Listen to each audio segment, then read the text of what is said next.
Olá. Hoje vamos mergulhar num livro que, para muita gente, sabe, é como colocar um óculos que muda tudo. Uhum. Um daqueles que, uma vez que você lê, não tem como voltar atrás. Exatamente. Estamos falando de Libertação Animal, do Peter Singer. A ideia aqui é a gente entender a fundo os argumentos dele, tipo, de um jeito bem didático. Isso. O livro tem uma estratégia que é, ao mesmo tempo, genial e brutal.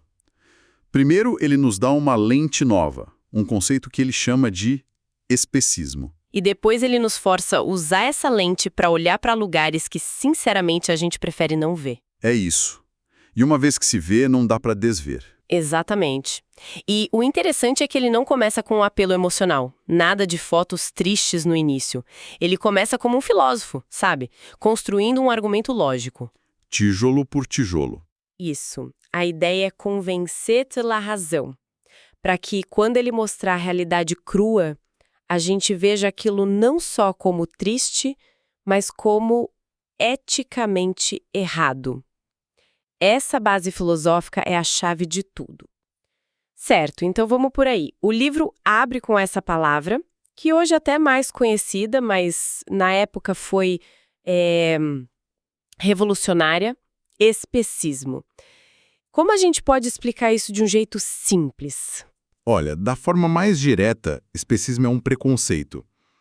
É basicamente a gente colocar os interesses da nossa espécie, do Homo sapiens, num pedestal. Acima de todos os outros. Acima de todos, simplesmente porque é a nossa espécie.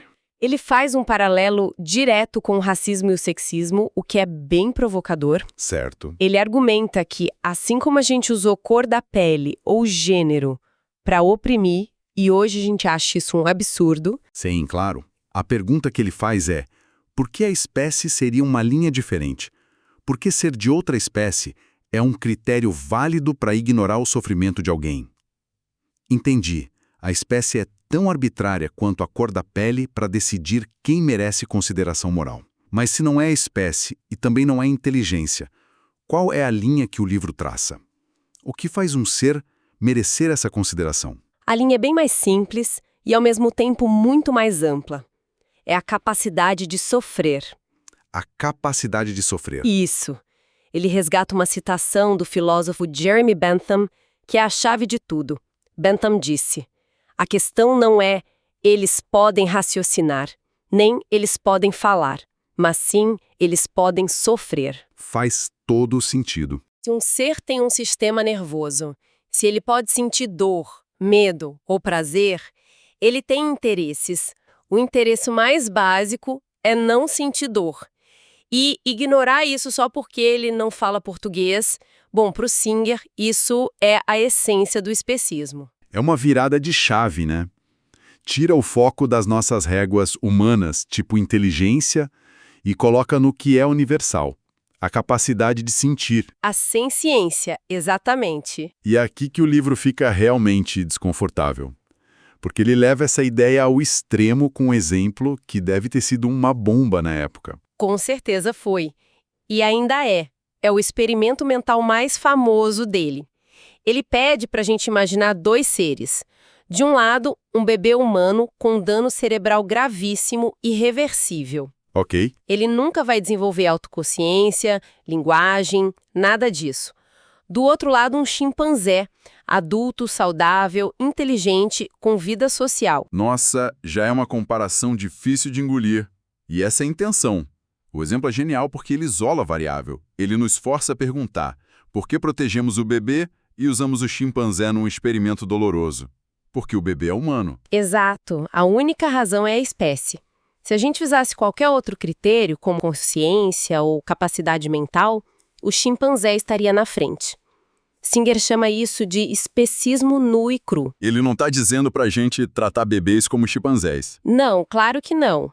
Ele está usando o exemplo para expor a fragilidade do nosso argumento, para mostrar que nosso critério é só a espécie.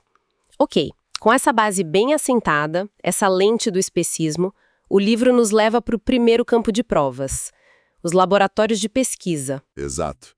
Um mundo que a maioria de nós Nem quer imaginar como é. E ele não fala de forma abstrata. Ele usa publicações científicas da época, relatórios militares, Para descrever os experimentos. com detalhes frios e técnicos. Um dos exemplos mais brutais vem de pesquisas militares americanas. Eles criaram um dispositivo chamado Plataforma de Equilíbrio de Primatas, ou PEP. Eu li sobre isso. Parece coisa de ficção científica de terror. É bizarro. Eles amarravam macacos numa cadeira e os ensinavam, com milhares de choques elétricos, a usar um joystick para manter uma plataforma estável. Como se estivessem pilotando. Exato. Mas isso era só o treinamento. O experimento de verdade vinha depois. Eles recebiam uma dose letal de radiação ou eram expostos a gases de guerra, Meu Deus. e os cientistas ficavam ali, cronometrando quanto tempo o macaco continuava tentando pilotar enquanto o corpo dele se desfazia por dentro, vomitando, tremendo, até o colapso. Nossa. O objetivo era medir a queda de performance sob tortura extrema. É macabro. E se na área militar a justificativa é segurança nacional, como o livro explica a crueldade no campo da psicologia? Aí o argumento da necessidade fica ainda mais fraco.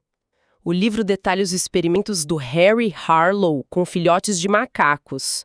Ficaram infames. Para estudar amor materno, depressão. Isso. Ele arrancava os bebês das mães no nascimento e os isolava em jaulas de aço. E no lugar da mãe, ele colocava bonecos, mães substitutas de arame ou de pano. E essas mães eram instrumentos de tortura. Literalmente. O livro descreve que algumas ejetavam jatos de ar comprimido tão fortes que arrancavam a pele dos filhotes. Outras tinham espetos de latão que saíam do corpo. Que horror! Do mais trágico era a reação dos bebês. Eles se agarravam com ainda mais força à mãe monstro. Era a única coisa que eles tinham. Nossa, Harlow chegou a criar um aparelho que ele mesmo batizou de Poço do Desespero. Uma câmara feita com um único propósito: induzir depressão clínica severa nos macacos. É difícil até de processar. A ideia de criar um aparelho chamado Poço do Desespero, isso vai além da ciência, é de uma crueldade quase performática. E além desses casos, o livro fala de testes mais rotineiros, né? Ligados a produtos que a gente consome. Sim, os testes de toxicidade, que eram a norma. O livro descreve 2 em particular. O primeiro é o teste LD50. Dose letal 50%. Isso. O objetivo é achar a dose de uma substância que mata exatamente metade de um grupo de animais. Eles são forçados a ingerir o produto até que 50% morra. Sem nenhum analgésico, imagino. Claro que não, isso poderia interferir no resultado. A morte e o sofrimento são objeto de estudo. Entendi. E o outro é o teste DRYSE, para irritação ocular. Coelhos são imobilizados com as pálpebras presas abertas e aí pingam nos olhos deles shampoo, alvejante Alvejante. Sim. e ficam observando por dias os danos. Ulceração, cegueira. O autor argumenta que, além da crueldade, muitos testes são cientificamente questionáveis, pelas diferenças entre as espécies. Exatamente, a penicilina, que nos salva, mata porquinhos da Índia. Morfina nos acalma, mas deixa ratos em frenesi. Ok, os laboratórios são um horror escondido, mas o livro argumenta que o mesmo especismo opera numa escala muito maior, num lugar que a gente financia todo dia: a nossa comida. É aí que ele introduz a fazenda industrial. Isso, e a definição é brutalmente honesta. É um sistema onde o animal vira uma máquina, uma unidade de produção para converter ração barata em carne cara, no menor tempo e espaço possíveis. A eficiência acima de tudo. De tudo. E para ilustrar, o livro nos leva para dentro desses galpões. Vamos começar pelas galinhas, que são as mais numerosas nesse sistema. Como o livro descreve a vida delas? A maioria vive em gaiolas de bateria. Pensa num espaço menor que uma folha de sulfite. Agora coloca 4 ou 5 galinhas ali dentro. A vida inteira. A vida inteira. Empilhadas em fileiras. Elas não conseguem nem esticar as asas. O estresse é tanto que elas começam a se bicar até a morte. Canibalismo. Exato. E a solução da indústria não é dar mais espaço, é a debicagem. Cortar a ponta do bico delas com uma lâmina quente, sem anestesia. E ainda tem a questão dos pintinhos machos. Isso. Para a indústria de ovos, os machos são um subproduto inútil. Não botam ovos, não servem para corte, então no primeiro dia de vida são descartados. Descartados como? O livro descreve que milhões são jogados em sacos para morrer por asfixia, ou, o que é mais comum, são triturados vivos para virar ração. É o ápice da lógica da máquina. É desolador. E os porcos, que a gente sabe que são super inteligentes. A lógica é a mesma. A mesma. Porcos são confinados em baias de concreto superlotadas, sem nada para fazer. O tédio extremo leva eles a morderem o rabo uns dos outros. E a solução, de novo, é mutilar o animal. Cortam o rabo dos leitões, sem anestesia, e as porcas reprodutoras, as matrizes, vivem o pior. Presas em celas de gestação, gaiolas de metal tão apertadas que elas não conseguem nem se virar. Não conseguem se virar. Um fazendeiro no livro as descreve como máquinas de produzir leitões alojadas em prateleiras. A descrição já é a confissão. E ainda tem o caso dos bezerros de vitela, que talvez seja o mais emblemático de todos. Sim, porque na vitela a crueldade não é um efeito colateral, ela é um método.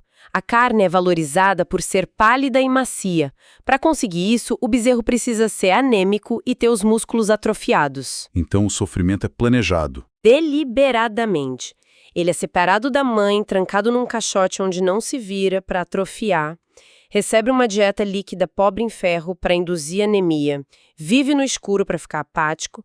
É uma vida curta de miséria planejada. O livro cita as 5 liberdades, né? O mínimo do bem-estar. Poder se virar, se levantar, se deitar.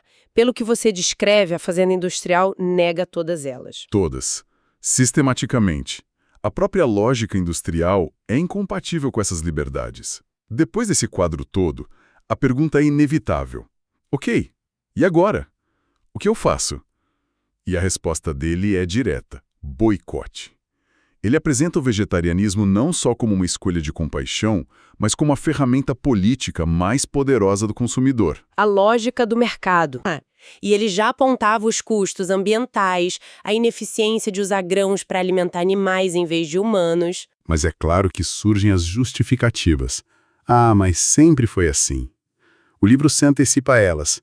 Sim, tem um capítulo só para desmontar esses argumentos. Um dos mais comuns é: mas os animais se comem na natureza. O ciclo da vida. Isso, e a resposta dele é que um leão não faz uma escolha moral. Ele age por instinto. Nós temos a capacidade de refletir, de escolher. Basear a nossa ética no comportamento de quem não é um agente moral é um erro lógico. Faz sentido. E o outro grande argumento, o outro é mais sutil. Se a gente não os criasse para comer, eles nem existiriam. É quase um favor. O livro questiona: que favor é esse? Trazer um ser a uma existência curta, de sofrimento, que termina com uma morte terrível. A conclusão dele é que uma existência miserável não é melhor que a não existência. Entendi.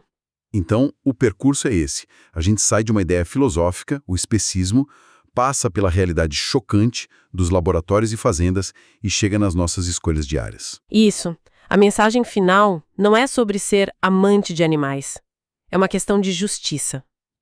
De reconhecer um preconceito tão profundo que a gente nem enxerga. E apesar de tudo, ele termina com uma nota de otimismo. Sim, ele acreditava que a mudança era possível. E, de fato, muitas das piores práticas que ele descreveu, como as gaiolas de bateria, foram banidas em vários lugares, muito por causa da conscientização que esse livro ajudou a criar. A mudança acontece. E para fechar, o livro nos deixa com um pensamento final, uma provocação, né? Ele sugere que talvez, daqui a algumas gerações, as pessoas olhem para como a gente tratava os animais com o mesmo horror que a gente hoje olha para os gladiadores romanos ou para o comércio de escravos. Exatamente. A ideia de que o que hoje é normal, amanhã pode ser visto como uma barbárie. Um pensamento, no mínimo, desconfortável.